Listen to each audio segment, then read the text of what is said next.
Hey there, it's Mark from Third Shot Sports. Welcome to a brand new episode of Pickleball Today.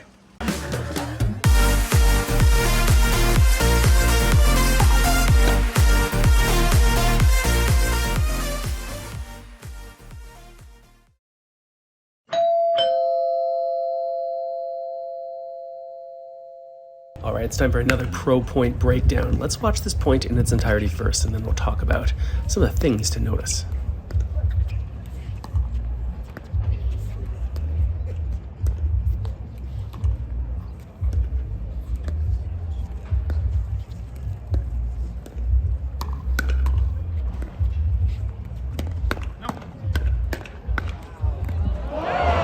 Point.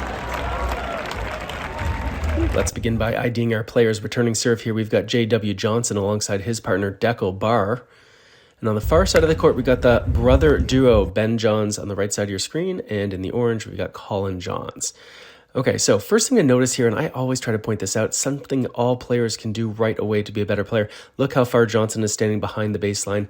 He will have more time to react to the serve, and he's back here not because he knows it's going to be deep, but if he has more time to react, he can set up better. Notice how he moves through the return of serve, so he's already going forward by the time he hits it. This makes it easier for him to get up to the non-volley line, so he, alongside Barr, can put maximum pressure on Johns as he's hitting that backhand drop. Now, there's always a question we have to ask when a decent drop is hit is, do we let that ball bounce or do we take it out of the air? Interesting here, Johnson lets that ball bounce. And look, it's landing past the non-volley line, maybe on the line, but I think it's past the non-volley line, but he's still choosing to let it bounce. Interesting. We're seeing players doing this more and more. It's a way to take speed off the ball and make it a little easier to hit the kind of shot they want. Speaking of the kind of shot he wants, look at the top spin here on this forehand dink. Gets that ball up and over the net, drops down low towards Ben John's backhand, and Ben does what Ben does. He just plays this nice, calm backhand drop of his own. Once again, Johnson using top spin. So is Barr. So again, this is a major difference we see in the pro game right now. Speaking of differences, let's talk about how technique is changing.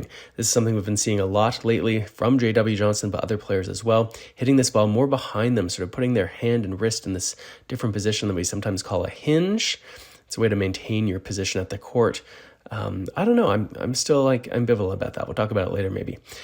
Thinking about decision-making, players at the net, good players at least, hit a lot of cross courts. That is because they have a lower net to hit over, a longer distance to work with. You'll see Johnson goes down the line here, and that allows Colin Johns to take this ball out of the air as a volley. Now, he's trying to just dink it back. That ball's got a lot of residual speed from it, and he has a bit too much speed on it. So when he plays that cross court, Barr, who is very tall, thinks, hey, this is maybe an attackable ball. I can speed this up. And when you speed things up, it's a good idea to go down the line. They've got less time because they have less distance for that ball to travel. But Ben Johns is I could watch this all day long. This little exchange here. Ben was sitting on that forehand, anticipating it. And look, he catches this ball pretty far out front. That's a sign that he expected this ball to come. And then he's able to counterattack. Now, I love talking about the follow-through and what it does and doesn't do. So look at Barr here. He's catching this ball out front, and look how much follow-through he has. He's accelerating right through there. But yet the ball goes slow and low cross court. And that's because the follow-through does not affect the speed of the ball. It happens after contact. So it doesn't matter how big your follow-through is, the ball, it's not going to change. So anyway, back to the point here. Look at the speed up from Johnson. Pure wrist here. This guy stands very upright, speeds things up just with his hand and wrist. Colin Johns is sitting on it as well, though catches it a bit late. And then look at this shot from down low on one knee. Weird grip, sort of an inverted forehand kind of thing. Colin plays that ball back and keeps it kind of low. And this is where the point sort of breaks down. And Johns, they get lucky here. That ball is it's behind Colin. Ben's still hitting it. They're just trying to survive. And Ben's lucky enough to get this ball to go off the top of the net. Here, Johnson can't do much with it. Again, though, he stands so upright that I think when those balls come low, it's going to be tough for him to dig them out. Anyway, Johns, they can't believe that they managed to win that point. See a little bit of a smirk there. Meanwhile, Barr and Johnson grinding so hard out there, had so many chances and then lose it like that. That is a tough pill to swallow, but we've all been there, right? You know what that's like. Anyway, these are four great players. Let's watch this point one more time in its entirety. I love watching pro pickleball, and the game is just getting better and faster. I love seeing this sort of movement from slow, and all of a sudden things get sped up and go fast, and the guys are so good at expecting what's going to come next, at seeing it, at resetting when necessary. And then, of course, there's no accounting for luck right at the end. Look at that shot by Colin. Great stuff. Point.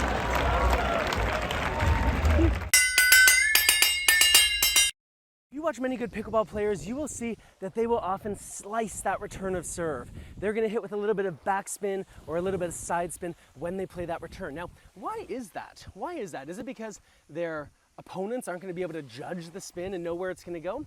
I don't think so. They're pretty good. They're pretty used to seeing how that ball is going to curve one way or the other. But there's another reason that players will often use spin when hitting that return. And that has to do with a third shot drop. All right, so let's imagine this. Let's imagine there's a wall in front of you and you throw a ball, you toss it gently at the wall, and the ball's not spinning at all. It's just going straight, right? We call that a flat ball when it doesn't have spin on it. So you send that flat ball toward the net, wall. That ball's gonna bounce off the wall in a pretty consistent way, right? It's gonna bounce on the same angle that it was sent from. It's gonna come back to you. But imagine if you take that same ball and you put lots of spin on it. And as you toss it at the wall, well, it's gonna bounce off in sort of a funny direction, right? It's gonna kick, we call it, off the wall one way or the other. Well, that happens too when you're playing a return of serve with spin. Now think about the third shot drop.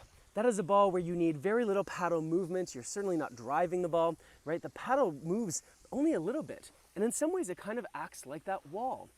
So if that ball's got a lot of spin when it's coming in here, and this paddle is acting sort of like a wall, there's a better chance that it's going to rebound in kind of a funny way, making it tougher for the hitter to control their third shot drop. When players return serve with side spin or backspin, what they're hoping is that that challenges the opponents hitting that drop. That if they do decide to drop that ball, it's going to kick off in a funny way. And it's just one more example of good players looking for opportunities to apply pressure to their opponents. When you're playing that return of serve with spin, you're not trying to win the point with that shot. I mean, it's nice if you do, but that's not really the goal.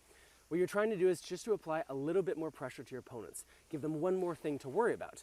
And that's something I bet you can start to do right away.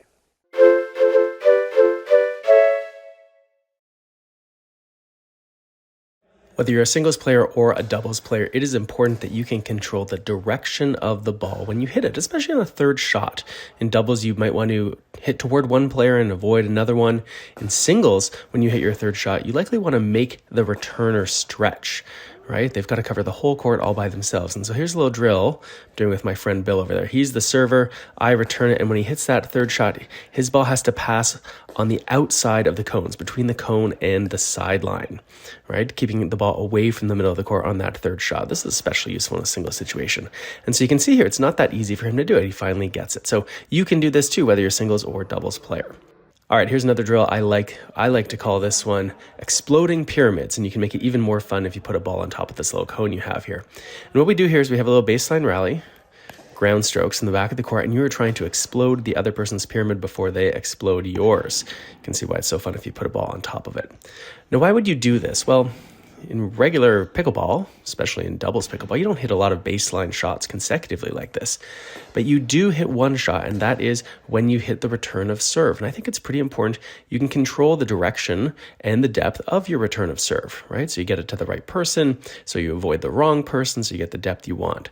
So this is a nice little activity you can use yourself or with your players where you're trying to hit the other person's cone, or better yet, the cone and the ball on top to make a nice little pyramid so it explodes. And you get to really work on your depth control and your height control and your speed control, even the spin and the direction. Right? This is a really useful activity. Even better if you can hit forehands and backhands. Here's another little activity I like to call the unfair game. And this is a competitive game where you have one person starting at the non-volley line, or probably better yet, half a step behind it. And this is a half-court game. I mean, you could do full court if you wanted. But this half-court game, one person has the unfair advantage. They get to receive the ball when it is nice and high and juicy, and then they smack it. And what has to happen is the defender has to find a way to get out of this jam. They have to try to find a way to rescue themselves from this really difficult defensive position. You can see why it's so unfair. And I like this activity because even though we're doing it one-on-one, it simulates what happens often in doubles, right? It's pretty often that you find yourself back toward the baseline and your opponent's up at the baseline and they get high balls that they are now hitting hard. And can you find a way to A, get that ball back in the court, and B, can you find a way to neutralize the opponent, maybe by playing a good drop that forces them to hit an upward ball? This is a really important defensive skill And if you're going to add scoring to this, and I recommend that you do typically add scoring to these kinds of games, it makes them a little more interesting, then what I usually do is I say, okay, the person at the net has this big unfair advantage, so they've got to win more points. They got to win, let's say, 10 points to win the game. And the person who is defending, let's say that, well, because you have such a disadvantage, then you only need to win, let's say, 5 points to win the game, right? And you can vary that a little bit depending on the skill level of the people involved. So the unfair game is a very fun game. It's a good way to work on your defensive skills. It also, honestly, gives the person at the net a chance to work on getting a high ball and then hitting it down and hitting it hard and giving themselves a chance to maintain the advantage they have when they are up at the net. All right, finally, I want to talk about this game. One of my favorites. We do these in pretty much all of our pickleball clinics. I even use this as a way to sort players by skill level. And you can call this game whatever you want. I used to call it a pressure drill when I was a kid playing tennis, but call it whatever you want. So the way this one works is both players start at 3/4 court, that sort of uncomfortable position in the transition zone. No one loves playing pickleball from there, but the truth is, if you're going to be a good pickleball player, you're going to find yourselves there. You need to be able to play from there. And so what you do here is one person feeds the ball, and the rule I usually make is you got to get it to the other person in the air. So you can't just drop it in the kitchen or anything like that. You feed the ball to the other person in the air, and then anything goes. You play out the point. Balls can bounce, balls can be volleyed, you can move back, you can move up, anything goes. So this happens a lot in real pickleball, right? That you find yourselves hitting some sort of shot from 3/4 court and then having to decide, do you stay put, do you move forward, do you back up? What do you do? How do you handle this difficult position and try to get yourself out of it? So you go, there's a few different drills that you might use yourself if you're training, if you want to work on a few different skills, or if you're a coach looking for some new drills, then you might like to use it too. Finally, I will remind all of you that if you are into lesson plans, if you're looking for drills, you will really like what we have to offer at Pickleball Coaching International. We've got tons of videos that are free when you're a PCI member, and we even have premium lesson plans that you can purchase whether you're a PCI member or not. And this is a really helpful way to kind of plan your lessons. If you're looking to shake things up a little bit with your players, you might really be interested. Head over to PCIpickleball.com, check it out. All right, thanks for watching Pickleball Today. I'd love to know, what did you think of the show? Why not send me an email, mark@thirdshotsports.com. Tell me what you love. Tell me what you'd love to see going forward. Until next time, have fun on the courts.